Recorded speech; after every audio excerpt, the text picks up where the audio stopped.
श्रीनिवास रामानुजन। रामानुजन का जन्म 22 दिसंबर 1887 को तमिलनाडु के एक छोटे से गांव इरोड में हुआ था। जब वह 1 वर्ष का था तो उसका परिवार कुंभकोणम शहर में चला गया, जहां उसके पिता एक कपड़ा व्यापारी की दुकान में क्लर्क के रूप में काम करते थे। जब वे लगभग 5 वर्ष के थे, रामानुजन ने प्राथमिक विद्यालय में दाखिला लिया। 1898 में वह कुंभकोणम के टाउन हाई स्कूल में शामिल हुए।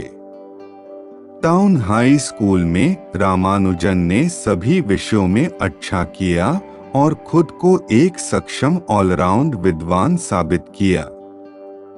यह यहाँ था कि वह पुस्तक में synopsis of elementary results in pure mathematics द्वारा जी.एस. कारर इन्फ्लुएंस पुस्तक में आया था। उन्होंने गणित पर काम करना शुरू किया, ज्यामितीय और अंकगणितीय श्रृंखला को समेटा।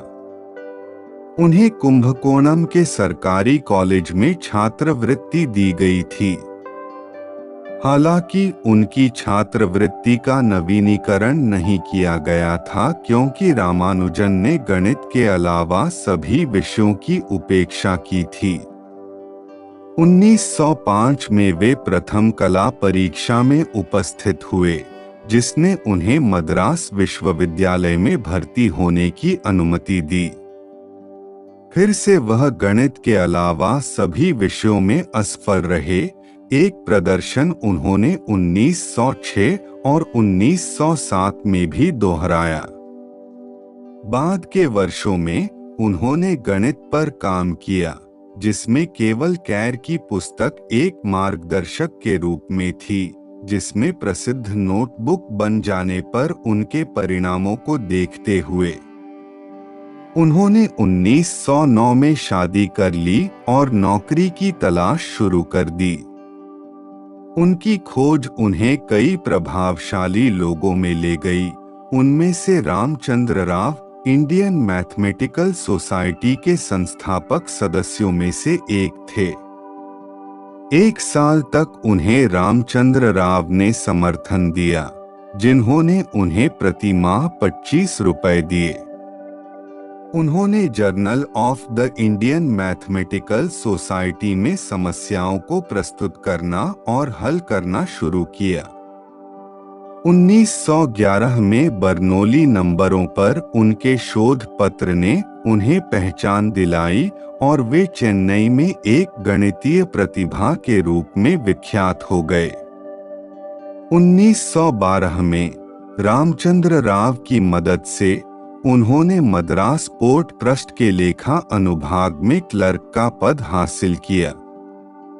उन्होंने गणित का पीछा करना जारी रखा और 1913 में उन्होंने कैम्ब्रिज में जी.एच. हार्डी को अपने स्वयं के प्रमेयों की एक लंबी सूची के साथ लिखा। हार्डी ने तुरंत रामानुजन की गणितीय क्षमता को पहचान लिया। हार्डी के पत्रों के आधार पर रामानुजन को 1913 में मद्रास विश्वविद्यालय द्वारा छात्रवृत्ति दी गई थी। 1914 में हार्डी ने उनके लिए ट्रिनिटी कॉलेज, कैम्ब्रिज जाने की व्यवस्था की। हार्डी के साथ रामानुजन के काम ने शुरुआत से ही महत्वपूर्ण परिणाम दिए। 1916 में रामानुजन ने कैम्ब्रिज से विज्ञान स्नातक की उपाधि प्राप्त की। 1918 में उन्हें एक ही वर्ष में कैम्ब्रिज फिलोसॉफिकल सोसाइटी का एक fellow, royal society of London का फेलो और ट्रिनिटी कॉलेज का एक फेलो चुना गया। हालांकि 1917 से वह गंभीर रूप से बीमार थे और ज्यादातर बीमार थे। 1919 में वे बहुत खराब स्वास्थ्य में भारत लौट आए। रामानुजन ने विश्लेषणात्मक संख्या सिद्धांत, अंडाकार कार्य, निरंतर अंश और अनंत श्रृंखला में उत्कृष्ट योगदान दिया। उनकी प्रकाशित और अप्रकाशित रचनाओं ने दुनिया के कुछ बेहतरीन गणितीय दिमागों को आज तक व्यस्त रखा है। सुनने के लिए धन्यवाद।